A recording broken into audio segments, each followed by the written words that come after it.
కేసీఆర్ గారిని ఏమనేది దేవుడు, ఇంద్రుడు, చంద్రుడు, దేవేంద్రుడు, తర్వాత యేసు ప్రభుతో పోల్చి కూడా మాట్లాడడం జరిగింది. ఎక్కడ తప్పట్లే.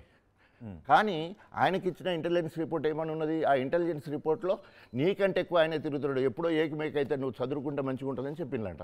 కేసీఆర్ గారు మీకు భయపడ్డారంటారా? అంటే మీరు ముఖ్యమంత్రి పదవికి పోటీ పడతారనో, మీ వల్ల ఆయన పదవికి ముప్పు వస్తుందని చెప్పి ఆయన భయపడ్డారంటున్నారా? 100%. ఎందుకంటే చర్య తెలుస్తూనే ఉంది కదా. ఎందుకంటే ఆయన టీఆర్ఎస్ పార్టీ రాష్ట్ర అధ్యక్షుడు ఉండి దళితుడిని ముఖ్యమంత్రి చేస్తా అని చెప్పిండు. దళితుడిని ముఖ్యమంత్రి చేస్తా అన్న వాటికి దాంట్లో నాతోనే ట్యాక్ట్ఫుల్గా doctor Rajaiah will propose my name as TRSLP leader, నేనే వారిని సీఎంగా ప్రకటించమని నాకే పెట్టిండు. ఇక ఉప ముఖ్యమంత్రి తర్వాత మిస్గారిని పక్క పెట్టేది ఉంటే వరంగల్లో నేను ఉంటే నన్ను పిలిపించుకొని అందరు సీనియర్లు ఉన్నా కూడా నాతోని మాత్రమే ఆ ప్రపోజల్ చేయించుకోవడం జరిగింది. ఇటు టీఆర్ఎస్ఎల్పి లీడర్ ఆటోమేటిక్గా ముఖ్యమంత్రి కదా, వారు అట్లా ముఖ్యమంత్రి అయ్యాడు. భయపడడం ఎక్కడ? అనేక సందర్భాల్లో నేను ఇచ్చిన మాట తప్ప మెడగోసుకుంటా దళితుడు ముఖ్యమంత్రి చేస్తా, దళితుడు ముఖ్యమంత్రి చేస్తా. సో దళితుడు ముఖ్యమంత్రిని చేసి ఆయన నాతోనే ఆయన ముఖ్యమంత్రి అనిపించుకున్న తర్వాత ఆయన కంటే నేను ఎక్కువ తిరిగినప్పుడు ఆటోమేటిక్గా నన్ను చూస్తే భయమే కదా.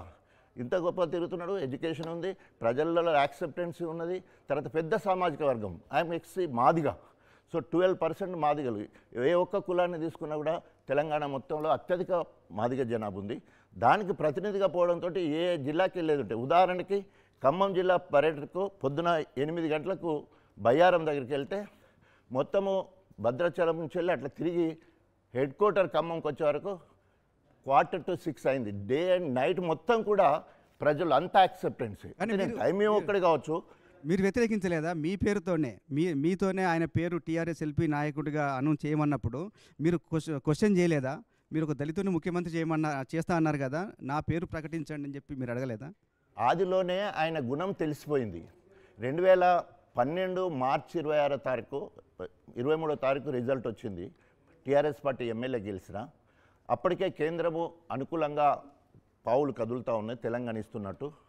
అప్పుడు ఫామ్ హౌస్కు కేసీఆర్ గారు పిలిపించుకున్న మాట ఏంటంటే, పిలిపించుకొని మాట్లాడిన మాట, రాజయ్య కాంగ్రెస్ ఎమ్మెల్యేలందరిలో నువ్వు లీడ్ తీసుకున్నావు, Congress steering committee for Telangana అనే దాంట్లో బస్సు యాత్ర మంత్రులు కానీ ఎమ్మెల్యేలు కానీ ఎమ్మెల్సీ అందరు ఉన్నా కూడా అందరికీ నేను లీడ్ తీసుకొని బయటకు వచ్చి మాట్లాడేవాడిని. సో నీకు అందరూ తెలుసు కదా, నువ్వు ఒక ప్రపోజల్ పెట్టాలి, కేసీఆర్ గారే ముఖ్యమంత్రి అయితే బాగుంటుంది, తెలంగాణ రాలే, ఒకవేళ కనుక తెలంగాణ ఇచ్చి ఉన్న వాళ్ళతోటే ప్రభుత్వం ఏర్పాటు చేయాలన్నప్పుడు నన్ను ముఖ్యమంత్రిగా ప్రపోజ్ చేసేటట్టు నువ్వు చూడాలన్నాడు. అప్పుడు ఆయన గుణం తెలిసిపోయింది. ఆయన is not for public, for himself. ఆయన కోసము ముఖ్యమంత్రి కావడానికి ఈ ఉద్యమాన్ని అంతా నడిపినట్టు. మీకు ఆయన గుణం అప్పుడే తెలిసిపోతే ఈ పదవి వద్దు ఏమి వద్దని మీరు బయటకు వచ్చేయలేకపోయారా? ఏం ఆశించి మీరు 10 సంవత్సరాల పాటు బీఆర్ఎస్లో ఉన్నారు? మళ్ళీ అదే ఫస్టే చెప్పాను కదా, నేను త్యాగం చేసి అధికార కాంగ్రెస్ పార్టీ ఎమ్మెల్యే పదవికి రాజీనామా చేసి సదాలక్ష్మి అనే ఒక మహామహిళను ఆదర్శంగా తీసుకొని అధికార కాంగ్రెస్ పార్టీ వదిలిపెట్టి పోయిన తర్వాత విత్ ఇన్ నో టైంలో రాజయ్య గారు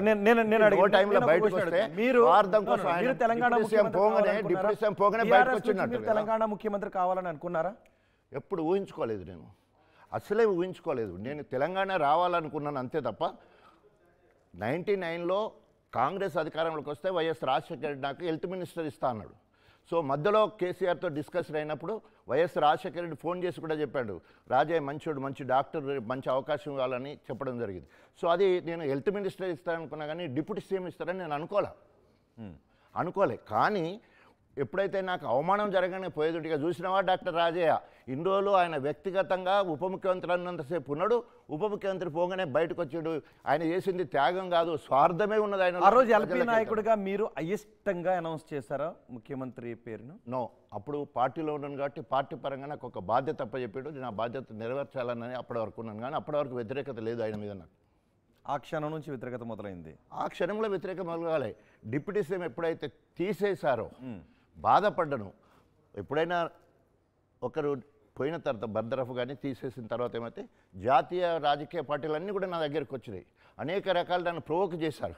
కానీ ఇప్పుడిప్పుడే వచ్చిన తెలంగాణ మళ్ళీ విడిపోవడానికి కారణం, ఆనాడు తెలంగాణ రావడానికి రాజయ్య కారణమైతే మళ్ళీ తెలంగాణలో లొల్లులు పుట్టడానికి గొడవలు అవ్వడానికి, ఎందుకంటే అప్పటికే ఎంఆర్పిఎస్ కానీ దళిత సంఘాలు కానీ బస్సులు ట్రైన్లు తగలబెట్టడానికి రావడానికి బీఆర్ఎస్ సో బస్సులు తగలబెట్టిన పోరాటమా రాజయ్య కారణమా? మళ్ళీ ఒకసారి అంటే తెలంగాణ రావడానికి రాజయ్య కారణం అని అన్నారు. రాజయ్య కూడా కారణమే. ఎందుకంటే ఉద్యమం చల్లబడుతున్న సమయంలో నేను రాజీనామా చేయడం వల్ల మళ్ళీ చెప్తున్నా, మళ్ళీ ఉద్యమంలో తొలి దళితుడిగా సోనియా గాంధీ ఎంక్వైరీ చేసి అప్పుడున్న కిరణ్ కుమార్ రెడ్డిని మందలించడం కూడా జరిగింది.